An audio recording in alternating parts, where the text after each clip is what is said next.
I'm Debbie. And I'm Jan. And today we have Gordon with us, who is very involved with pickleball. And so, Gordon, what is your, is there an official title that you have? The pickleball king of the villages. That's what I've heard. Well, I'm the tournament director for all of the pickleball tournaments that are held in the villages. And to expand that a little bit, there's an organization called PCVG, Pickleball Community Volunteer Group. And they work with the recreation department for the various pickleball activities in the villages. So the tournaments is one part of that. And so I'm also on that PCVG board. And so how long have you been playing pickleball? Well, I moved here a little over 9 years ago, and the village's realtor, Sarah Godleski, who sold me my house, she set up a pickleball group for new owners here and others that came down on lifestyle visits so that you could learn how to play. And so that's where I first got started. And some of the people that were in that group with me are still very good friends of mine. That's interesting. Yeah, that's very interesting. Yeah. So you never played before you came then? I did not. I came down here on the lifestyle visit, and I was aware of pickleball, and I thought, well, maybe that's something that I can do at some point in my life when I'm not playing tennis. So it was in my thought process of moving here, because obviously this is a very, very active pickleball community. So if I were a new resident wanting to get involved in pickleball, then how do I start? Where do I go? What do I do? Okay, so you're new, you've never played pickleball. The villages in the Daily Sun has a weekly supplement to the paper on Thursdays that lists all of the activities at all of the recreation centers. And you can go in there and look, and what you want to, well, let me back up a little bit. The pickleball courts, sometimes they're reserved for groups, and other times it's open play. If it's a reserved time, then you can't play then unless you're part of that group or they let you play with them. So you look for open play time, and they have it different designations of open play. There's just open play, there's beginner open play, there's advanced beginner, intermediate, and advanced. So if you're new here and you want to dip your toe in the water, then look for beginner open play. And if you don't have a paddle, which you probably won't if you've never played, the villages provides paddles. There's a storage shed by the pickleball courts and the shuffleboard, bocce courts. If you go in there, there are some paddles, unless somebody stole them. That would never happen by a villager. A villager would never take someone else's paddle. Mistakenly took it home. There you go. And they provide the balls also. And they also provide the balls, which is big. I was just at Walmart the other day, and the balls were like $3 a piece. Wow. And you can go through balls pretty quickly, especially in colder weather, as the balls are made out of plastic and they're brittle and they can crack. Interesting. They're probably higher because it's so popular now. Well, everything's higher now too. Oh, that's true. That's true. Is there a dress code for the pickleball courts? Well, not really. I mean, you have to have. Everyone has to have a top on. Men and women. Dang. I was just thinking about trying. Maybe this isn't the sport for you. But other than that, no. Now you're going to want to wear, for your own safety, you want to wear, tennis shoes, court shoes, and just to jump ahead a little bit, the PCVG offers lessons so people can learn how to play, and they require that you have protective eyewear. Oh, really? Yeah. So just regular sunglasses, or do you have to have like the racket? No, glasses, any kind of. Just some sort of glasses. Yeah. And at one of the PCVG board meetings, we were talking about this, and they asked me, well, what do you require for the tournaments?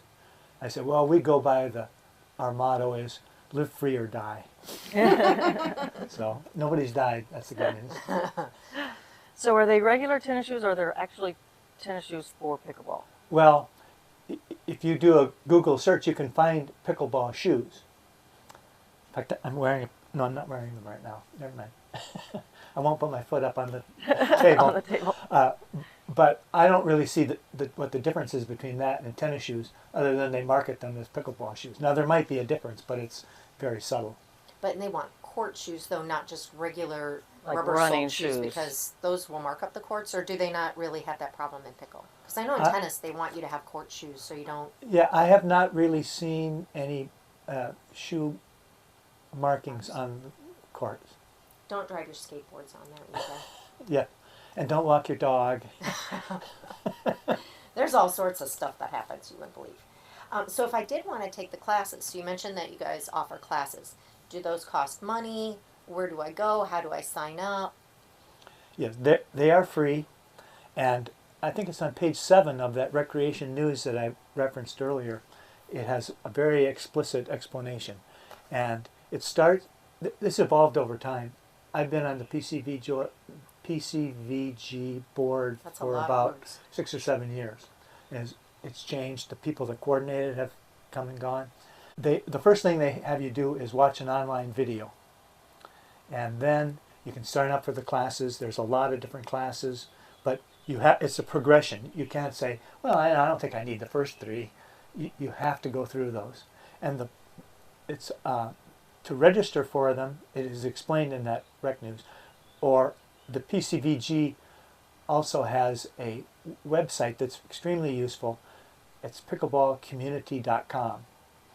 So that's another source of information or reference. And you either register online, or you can go to, there's about 5 rec centers, the larger rec centers, that you can go and register in person. And so if I wanted to play, you said I could go to a beginner court. Do I have to have taken the classes, or is there anything that? No, that's a misconception that a lot of people have, or that we can get into this later about a rating. You don't have to have a rate. You can just fresh off the from the moving van to the court. Okay. And So now you just go out and play. You don't yeah. have to have the classes, but they're probably helpful. They're to highly explain recommended. rules And how safety. to, yeah. Because people talk some about, the pickleball is dangerous. You hear about all these injuries. Well, the most likely injury that occurs on a pickleball court is when you beat somebody and they hit you. No. It is when a ball goes over your head, you're running back to get it, and instead of like a tennis player would know this, to turn and run back rather than just Backpack. back. And when you backpedal, your feet can get tangled, and the next thing you know, you go down, and you don't have a lot of time to brace yourself, and it can be dangerous. So it's important to understand the safety issues, even though it's not a dangerous sport. I think that's the first, we played with some people, they were trying to teach us, Yeah. to teach us, and she says, don't go backwards. And that was Yeah. the first thing that she said. And I had a hard time staying out of the kitchen. Oh, yeah. So Yep. That's not what Mark says. he likes me in the kitchen, but But not that kitchen. yeah. I kept getting penalized for that. So. Yeah. Well, so you said you don't have to be rated to play. So why would I want to get rated, and how does that work? Who rates? What does that Okay. mean? And this is just kind of changed recently, but they have monthly rating clinics at the Lake Meona Rec Center the first Thursday of every month in the afternoon. And I'm telling you about the process before I tell you why you might want to do it. That's okay. And it's kind of popular in the wintertime, so you kind of got to register when it first opens. In the summertime, now, like this last month, they did not fill up all the slots. And I guess I'm dating myself a bit when I say Lake Meona, because they also have rating clinics at Everglades. And the Everglade one is for the people that are less experienced. The ratings are sort of like 3.0, 3.5, 4.0, 4.5, similar to tennis. Tennis. Mm-hmm. And they will only rate people well, 2-5 also, 2-5, 3-0, or 3-5 at Everglades. At Meona, they're just recently now not, I don't think they're even, I guess they're still doing 3.5s, 3.5, 4.0, 4.5. Now, why would you get rated? So you can brag to your neighbors, or not, don't tell your neighbors. You get a T-shirt with your rating on it, so they all know what you are. No, but there is a tattoo. It's not visible though. We don't need to see that. So the villages has pickleball leagues, and my tournaments, not my tournaments, but the tournaments that I That you're the king of. direct, yes, those require ratings. And well, not all the leagues. There's two different types of leagues. There are the PCVG leagues, which require ratings, and there's a 3-0-3-5 league, a 3-5-4-0 league, a 4-0-4-5 league, and then there's also some other leagues that have come up that the PCVG sponsors as well. There's a 4-0 women's, there's a 4-5-5-0 men. So you have to get the rating, and you can't, like if you get rated 3-5, you can't play in the 4-0 league. You have to play at your level. Now, it's changed somewhat because Deb Harrison was the head rater for many years. She recently resigned, and there's a new head rater, and they're now trying to put the village ratings more in line with the ratings outside of the villages. Because a lot of times what happens is people will have a village rating, say a 4.0. They're going to go play in an outside tournament, but they're not going to play in the 4.0 level because it's, a 4.0 isn't a 4.0 isn't a 4.0. So they would probably play 3.5, say, for example. So then the new head rater was like, well, let's have the ratings in the villages be consistent with that. But it's a huge undertaking, and so there was a lot of discussion with the PCVG board about that, because the head rater is on the board. And eventually what the board passed was a measure that people that were currently rated wouldn't have to get re-rated. They would have what's called a legacy rating, and that can be used for the leagues, but not for the tournaments here. If you wanted to play in a villages tournament starting in January, you'll have to go get rated again. So you'd have two ratings. Your current rating would be called a legacy rating, and then you have a tournament rating. Or So the legacy rating is more like if you want to play in the leagues that you were referring to. yes, Okay, but if you want to play in the tournament, you need to get, a because tournament. that's what I was going to ask. So like in tennis, we adjust, right? And so I mean, Yeah. if you're a tennis player and you start out at 22 years old and you played college tennis, you're a 5.5 or whatever, and then if you haven't played for 20, 30 years because you had a job and children and stuff, and you start playing at 50 again, Yeah. you're probably not a 5.5 anymore. So your rating, and then every year with the tennis it adjusts. So is that the same with pickleball, or just like if I go out and get rated a 4.5 now, I'm a 4.5 for life unless? It's not the same as tennis. Okay. And in the excuse me, like in tennis, at the end of the year, there's a move up, move down Right. of the ratings based on the data. Performance, right. Here, by and large, your rating is your rating until you decide Till to I go die. get re-rated. Until I die. Yes. Well, yeah, I was wondering, like, I'm gonna be a if you're, 2.5 lifer. yeah, if you're Well, but I'm a in the certain finish. rating, and yeah, You might not live that long if you say it too high. but if you're a certain rating and you're beating everyone, will somebody go, hey, you're playing in the wrong one, you need to Re-rated. move up. Well, a few years ago, Deb Harrison had a meeting with me as the tournament director and the league coordinators, and said, we know that people's ratings change over time, or maybe we didn't rate them accurately the first time. So she wanted input from us, of people that we felt should be moved, and then don't just give her a list of names, give her the reason. So for the tournaments, the people that are playing out of level tend to have a rating that's lower than what their actual ability is. Mm-hmm. And most people want to move up. I mean, whether for ego or for whatever reason, or they want to have an accurate rating. And so I would tell her names, and then 90% of the time she would move them up, or she might say, "We'll have them come to a rating clinic." Like in the summertime when we have open slots, we'll look at them. And the leagues, the ones that tend to be out of level there, are ones that play 36 matches and win one. That's not a real good record. Right. But nobody wants to be the bad guy to say, these 5 people, bump them down. Yeah. So that really wasn't happening. Now let me talk a little bit about the rating clinics.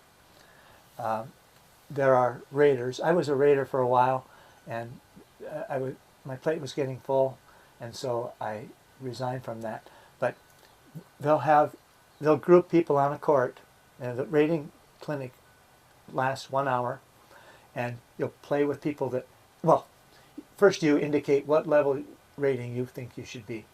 Then they'll put people on the court that have a similar number, and Deb would sometimes adjust it if somebody was maybe a little stronger or a little weaker. And then the raters, there's 2 or 3 raters watching for each court, and they would then come to a consensus, and there was a rating sheet that you'd indicate the different skills and how you thought they performed.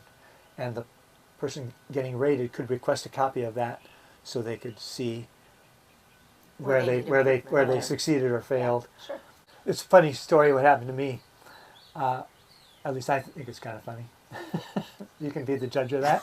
But I went to get rated, and because I wanted to play in the 3-5, it was just a 3-5 league at that time. So the rater asked me, he said, "How long have you been playing?" And I said, "A few weeks." And he said, "Well, I'm going to give you a 4.0 rating."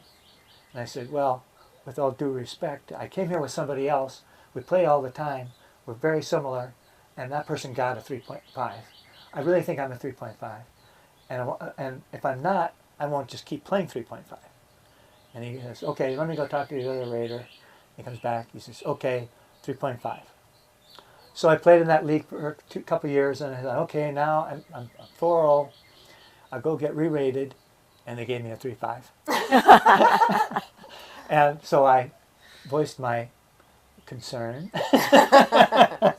and Deb said, "Well, you can always come back after 2 months and get rated again, because they make you wait rather than somebody coming back every day, every month. Well, it's just once a month, but." So I said, "I'm never coming back here." So 2 months later, I came back, and then they gave me the 4.0. So that's my current rating. So last question I have about ratings is, Yeah. if you were rated somewhere else, so I live up in Illinois and I am moving to the Villages and I am playing in 4-0 leagues down there. If I play in a tournament, will you accept that, or do I have to get rated in the Villages?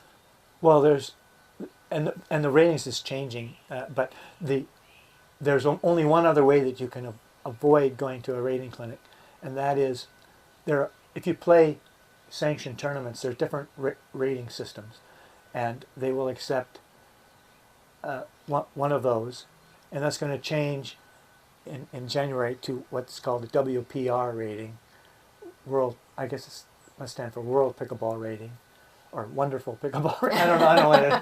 Anyway, so that's the only way that you can do that. Okay. Which some people do. So, if I just want to go play pickleball, there's an open court, nobody's there. I don't have to have a rating, do I? Like if my husband and I want to go play No. with a couple. No. So the rating's only for competition. Correct. Okay. All right. Tournaments and leagues, and then So what do you think the percentage of people that are in the Villages playing pickleball that have ratings, that they want to be competitive, and the people that just want to play? well, I know for sure it's less than 100%. I know that, and it's greater than 0. Okay. All right. I was a Yeah. statistician. I can't help it. Yeah. Hedge my answer. That's a hard thing to say. A quarter to a third, maybe. That'd be a wild guess. Yeah. And you can look on the pickleballcommunity.com website, and it has a list of all of the ratings. And to the extent that they may know some people have passed away, and if they're told about that, theirs will get removed. But even if you move back to Illinois and say, I've had it with the villages, they'll keep your rating there because you could change your mind and come back. You never After know. one winter. Yeah, right. Or half a winter. Yeah. And how many villages, how many tournaments do you hold every year? There are, I run 7 tournaments, and then there's like this month was the senior games. The rec department totally runs that. And there are people from the rec department that help with the tournaments as well. And then in the fall, there's a ladies' cup, which is a team competition, and there's a men's cup. So there's 2 months, and then in July and August we don't have tournaments. It used to be just July. Last year, a guy got dehydrated on the court, and they had to call EMS during the tournament, and the villages got concerned about that, and it turned out that the heat index when that happened was 104 degrees, and they have a rule that they stop the activities when it gets to 104. Oh, wow. So we run the tournaments in the morning, but it spills over to the afternoon. As in the summertime, it can be warm here at 11 o'clock. Yeah. The last question, I know, actually, Jan's got a question about an experience she had on a pickleball court. So ask. I'm The ball curious was to hear in. about that. Yeah. No, it was. No, you can't hit him in the face. There was like maybe 5, 6 ladies, and they asked me to join them, and I can't even remember. It was down south somewhere. So we go to walk on, and there's an empty court. And so we start over there, and this guy, and there was a bunch of guys, kind of going in and out, and and they said, we have that reserved, and we're like, well, it's not being used. Yeah. And they go, we don't like balls coming under our feet and tripping us. And of course, one of the ladies with me, she's very sweet, and she has a great smile, and she said, well, we promise that we won't put a ball in your court. We won't use balls. Yeah, but I mean, we were very nervous Yeah. about that. But they, they one supposed guy to do said, that, let though? him play, and one guy was like, no, because we have that for a purpose. Because But I'd like Well- to reserve 2 tennis courts so no balls come yeah, on my so court, I too. mean, is that just somebody not being nice, or That's somebody that's, I'll say, being uninformed. okay? Because there is that perception sometimes, and I know of instances where people have gone into the rec center and asked about that. I just was told I couldn't play on an empty court. And no, the rule is if a group reserves, say, all 6 courts, and they're using less than 6 of them, the other courts anybody can use. Right. So, but Maybe one guy knew the rule, and that's why we got to use it. I don't know. yeah, I don't know, but yeah, that's That's what we figured. Yeah. Well, yeah. And the last question that I have is, do you know anything about the Eastport area? They're supposed to be building indoor pickleball courts, it says there. So that will be... Yeah, that'll be interesting. I don't know too much about it. It's not in the villages, so the villages has nothing to do with it. Well, now the Eastport one is the new rec center way down south. There's the Oh, one on- Eastport. Okay. Yeah, the I'm 466 sorry. one. No, I know about Oh, that yeah, one. yeah. Yeah. Oh, Yeah. yeah. Okay. But Yeah, have I they was talked not. at all about that? For some reason, I wasn't listening to you when you said That's Eastport. Okay. Gordon, nobody listens to me. That's not... What? I don't go on listen and to on, her I know, either. I know. I've only heard about that, Okay. and when I first heard about it, I said something to one of the guys from the rec department, and he didn't know about it. So I don't know how much. I don't think there's much detail out, or I probably would have heard. It was in the paper. I saw in the paper Yeah. that they did say that there's going to be indoor pickleball courts, but they haven't said like how many. And I was just curious if you knew that. How do you reserve? Because of course a lot of people are going to want Yeah. air conditioning. Or when it's yada, raining. yada. Yeah, it's going to be Especially very in the popular. summertime. And I would imagine that they would also use that court for volleyball, basketball, And I've played on indoor courts when I've been up in Maryland, and it's very confusing because you got all different colored lines, and they're kind of close together, and it takes getting used to, I guess. Yeah, it does.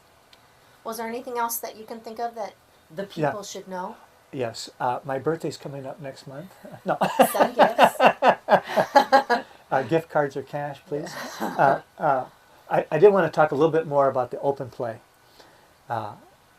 because there's, I mentioned you, there's open play, then there's designated beginner, advanced beginner. In the open play, anybody can play there, but if as you play, you start to understand that certain areas has certain levels of play during open play, and you can go there and play. Like Big Cypress, for example, in the mornings, it's open play, but advanced players go there. So if a beginner went there, they could play, but it wouldn't be It's fun it for wouldn't be anybody. fun, right? And if they wanted to push it, yes, they could play there. But the smartest thing, if I were in that person's shoes, I came there, I didn't, I don't know who's playing where, so I see open play, let's go play there. Then I would ask somebody, I said, I can see this isn't really my level. Do you have a suggestion? Because a lot of the people that have been playing for a while, they know where good places are for the different levels. And so if you get into that situation, don't just say, I give up, this is ridiculous, I'm never going to play again. Just ask, and people are more than willing to help you. Or I have a suggestion from being on the other side of it. The first time I played, I know I told you that story, and I went to a place. They never told us at Pickleball 101, 102, and that might be something that maybe they could suggest when you've graduated pickleball class. Think about these rec centers first. Maybe that would be a good thing. But nobody told us that. So my husband and I went to the ones that were closest to our house, and apparently it was a more advanced group. Now I will say they're not as advanced as they. Think they are? Just gonna say. Aren't we all? Because we were kind of holding our own, but we didn't exactly know. Like I was still moving forward, and then I'd run back before to let the ball bounce before. Yeah. And so you could see that I was not completely in my element yet. But it was the first time we had played, and there was only one nice human there that said to us, "Oh, you guys seem like you're new. Don't give up." But we all this is kind of a more advanced group. You might want to try. I appreciated that rather than the gentleman that held the ball like a 5-year-old and told me he wasn't going to play because he didn't like the way I was playing. It just, people we all have different skill levels. I applaud everybody that's out there exercising. I just think that sometimes people think they're a little bit higher level than they are, and they Be nice. or not very kind. And in the Yeah. villages, this is the friendliest hometown, people. Be friendly. On average. Yeah. There's another thing I was going to bring up. There's another rating system that's coming around. It's called DUPR, and it stands for Dynamic Universal Pickleball Rating, and that is all results oriented. You don't go get rated by anybody. They plug the numbers in. It's free to use. There's a woman that lives in the villages here who's a professional pickleball player, Lee Whitwell, and she works for DUPR, so she's very familiar with it. She spoke to our board at our last meeting, and there's a group that has started DUPR leagues, and so they'll put you in with people of similar DUPR ratings, and that by being dynamic, then as you improve or age, or have coming back from an injury or something, your rating will then change automatically. Yeah, that's that's nice. That's it's a little bit controversial because some people feel that that rating is inaccurate, and others say, well, it's similar to like a golf handicap. Mm-hmm. Keeps adjusting. Yeah, you put it in there. Yes, you can sandbag, but you have to really sandbag in this if you've had a lot of matches already in the system, because it'll include up to 60 matches in the calculation, and so It's hard to take one out of 60 60 matches isn't going to have much of an impact. Yeah. Right. Well, thanks, Gordon. All right, you're We welcome. appreciate it. Yeah. It was great having you, and then I'm sure you'll see Gordon out there if you decide to play any of the tournaments, and They're at the Rohan Rec Center. that's where they're all held. Okay, Yeah. great. So, and if you have any questions for us, go ahead and leave them down in the comments, and we'll be happy to reach out to Gordon and get some answers for you. So, have a great day. Like and subscribe.